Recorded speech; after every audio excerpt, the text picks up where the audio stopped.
What's up? It's Marco, Sage of Soccer, and today I'll be talking about the USMNT national team's 7-1 win over Grenada.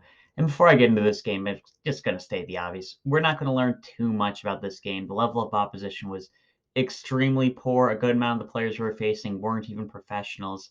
In fact, when I was talking about the last Grenada game, I said that we learned less about Hayes Ferreira scoring 4 goals against Grenada than we did rather than Haji Wright scoring a penalty against Uruguay. I think scoring a penalty against a decent goalkeeper was worth more than scoring 4 goals against this team. But that being said, we did learn a little bit today. I really liked the formation that we started out with and the starting lineup. We finally went to a 4-2-3-1, which I think is just the best to get the most out of our players. We've seen Tyler Adams do very well in that position. I think our attack needs a 10 and just that extra creativity. And we got to see that a little bit today. Obviously, the 7 goals, we certainly had the creativity we needed, and I think he can really get the best out of some of our players. Then Gio Reyna playing the 10. I really like that. It's a position I've been wanting to see him in for a while. I don't think he had the best game today, but again, it's Grenada. The field's not great. Like, I'm not exactly judging any of our players too much based on this game. And it was good to see an experimental defense. I liked seeing McKenzie and Trusty in the back. A bit of my Philadelphia Union bias, but I think that they did pretty well today. Didn't have too much of an attack to work with. I thought Grenada had a pretty good goal, but I really just it was good to see us having a team that was comfortable playing out the back, which we haven't had in a pretty long time.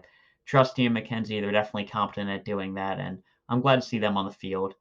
And it was also good to see just the more freedom that our attack played with today. I think this was more of a Anthony Hudson team. I think in Camp Cupcake it was still a Berhalter system. This felt a bit more like Hudson having his mark on the team because you could see players leaving their positions. You had Scally going inside a lot, Aaronson drifting over to the left, Reyna dropping in very deep, Pulisic just doing Pulisic things. Like, there were a lot of different movements that we had. Players weren't locked in their positions as much as they typically were under Berhalter, and I think that's definitely a good thing. It's definitely positive to see that we're going away from that system that, in my opinion, really limited us as a team. Going into the individual players, I mean, it was a 7-1 win. Everybody played well. Like, I don't think we'd gain much by saying, oh, Pulisic was driving past this player really easily. It's like, yeah, I'd hope he would be. So I'm just going to go through like a couple of nitpicks I had with the team. I think that our fullbacks weren't getting engaged as much as they probably should have been. Joe Scally was playing a left back, and he was getting on the ball a lot, but not really doing anything dangerous with that. Again, not the end of the world. I would rather see Joe Scally as a right back. I personally have him as our starter at right back right now, with Serginho Dest being out of form, I guess you could say, with Milan. I think he was competent at that left back spot against this opposition, but I think he's preferred on that right hand side. And I'd rather see us experiment with, let's say, Caleb Wiley out on the left in our next chance we get, rather than putting Joe Scally there again. And then Reynolds, he had one or two decent moments going forward. He had one pass that led to a goal. Even on that one, I think that he probably took an extra few touches, and if it wasn't against Grenada, it would have been punished, but it was, so you can't fault him too much. Again, don't think our fullbacks were getting as involved as they probably could have been. Then, as we were playing a 4-2-3-1, I thought like we definitely missed Tyler Adams. Like, we could see that there was a little bit lacking defensively, especially right at the beginning of the first half. I thought as the game went on, Luca De La Torre and Weston McKennie were playing very well, covering. De La Torre was amazing offensively, but again, Grenada, we can't really judge too much. Like, McKennie popped with 2 goals. Okay, it doesn't really matter that much. Again, I think scoring a penalty against a good goalkeeper is more important than scoring against Grenada. But you know, I think defensively we were a little bit weaker, and Ricardo Pepi, I would have liked for him to have been more involved outside of when he was scoring the goal. I think that it was still kind of how we typically are, where the striker can be largely isolated.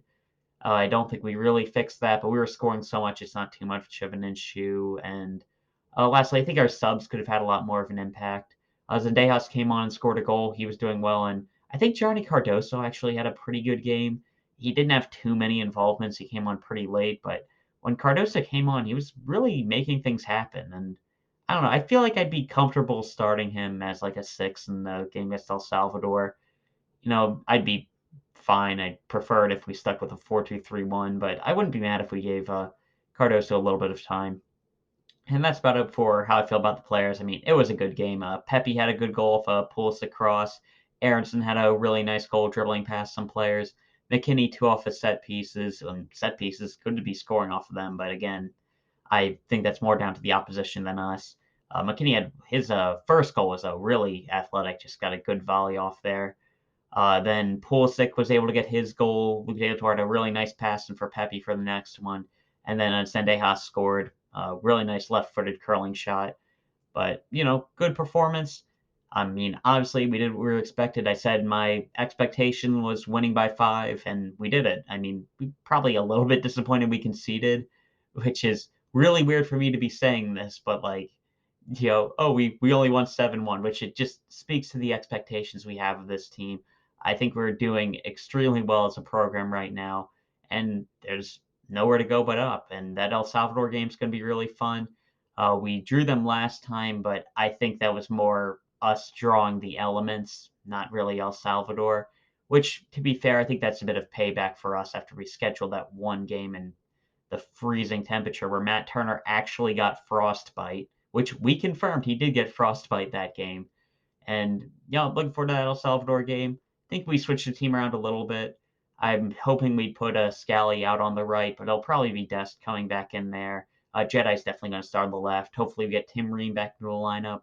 Miles Robinson wasn't even on the bench today. I'm not sure if that's a sign that he's not ready yet or we just wanted to have him in the team. Him being the only MLS player is a little bit interesting, especially considering we have that game against Mexico coming up in mid April where you'd expect it to be all MLS or at least all domestic players. So, I think he might not be available for that. I Trusty was actually playing pretty well, but Ream's a left-handed center back as well. So, I'd be fine if we went to McKenzie or Trusty alongside Ream. I'd be fine for Robinson either way. I did like Cardoso a little bit. I'd be okay if we put him in as the sixth and have Luke De La Torre and Musa as dual eights in front of him. I was a little bit disappointed with Gio Reyna today. Like the whole game, he kind of played like he had really heavy legs. Like he had still had some good moments, a couple of good plays in possession, but he was just like not chasing as many balls as he could have. And I don't know, he just seemed like he didn't have that much energy from what I was watching, and that's what I was thinking. And I guess Pulisic will start. I actually wasn't. I was a little bit disappointed that he did start because I feel like we should be having him on a bit of like a minutes restriction right now. But if he's deemed healthy, we can put him on the left, and you probably go Aaronson on the right, maybe Reyna. I'd be fine with either one, and Pepi up top. I think Dike really didn't have the best game today, but against that was he came on and we were up like 7, so it's hard to do too much. The team kind of took their foot off the gas pedal there, and given our injury history in that field, I think that was the right decision. So I'm looking forward to that El Salvador game. I mean, it's always fun to watch us score, watch these guys pad their stats. Hopefully, Balagon got to see this game and say, okay, this is the group I want to play with. And yeah, that's all we have to talk about. See you.